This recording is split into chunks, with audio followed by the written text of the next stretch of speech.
네, 지난 1일부터 시작된 집중호우로 인한 전국적인 피해 집계도 보겠습니다. 사망자 21명, 실종자는 11명, 부상자 7명으로 집계됐는데요. 자세한 내용 취재기자 연결해서 알아보죠. 백종규 기자. 네, 사회부입니다. 네, 지금 남부지방 특히 섬진강 유역에 큰 비가 내리면서 피해가 커지고 있는데 오늘 오전까지 집계된 장맛비 피해 현황 짚어볼까요?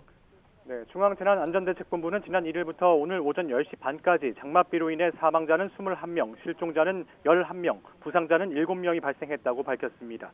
어제 오후 발생한 전남 곡성군 오산면 산사태로 주민 4명이 숨진 것으로 확인되면서 사망자가 늘었습니다. 오늘 아침에도 추가 사망자가 나왔는데요. 순환사고로 분류돼 호우 집계에서 제외된 춘천 의암댐 선박 전복 사고 인명피해까지 합치면 최근 일주일 동안 숨지거나 실종된 인원이 38명에 이릅니다. 이재민도 전국 8개 시도에서 1853세대 3059명으로 집계됐습니다. 하루 사이 이재민이 559명이 늘어났는데 어제 전북과 전남 지역에 폭우가 내리면서 침수 세대가 늘어난 영향입니다.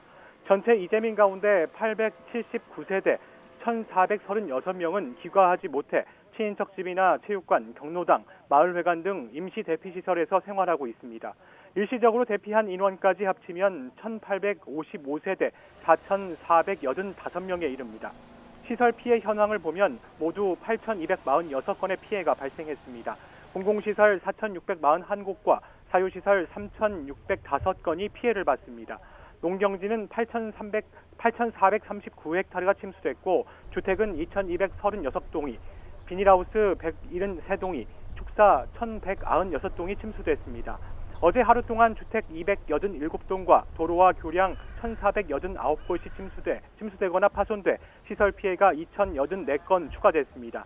전체 시설 피해 8,246건 가운데 72.5%에 해당하는 5,982건이 응급복구가 이루어졌습니다.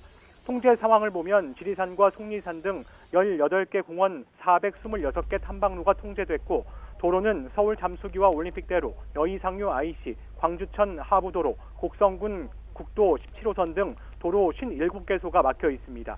철도의 경우 태백선과 영동선, 충북선, 경전선, 장항선, 광주선 등 6개 노선이 통제돼 있습니다. 전국에서 지하차도 29개소, 둔치 주차장 88곳도 이용이 불가한 상황입니다.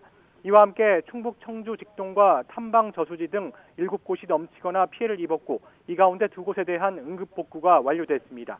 지금 전북과 전남 일대로 폭우가 이어지고 있는데요. 특히 섬진강 인근에는 침수 피해가 이어지고 있으니 인근에 있는 주민들은 각별한 주의가 필요하고 긴급 재난 안전 문자를 보며 상황에 따라서 대피하는 것이 좋을 것 같습니다. 지금까지 사회부에서 YTN 백종규입니다.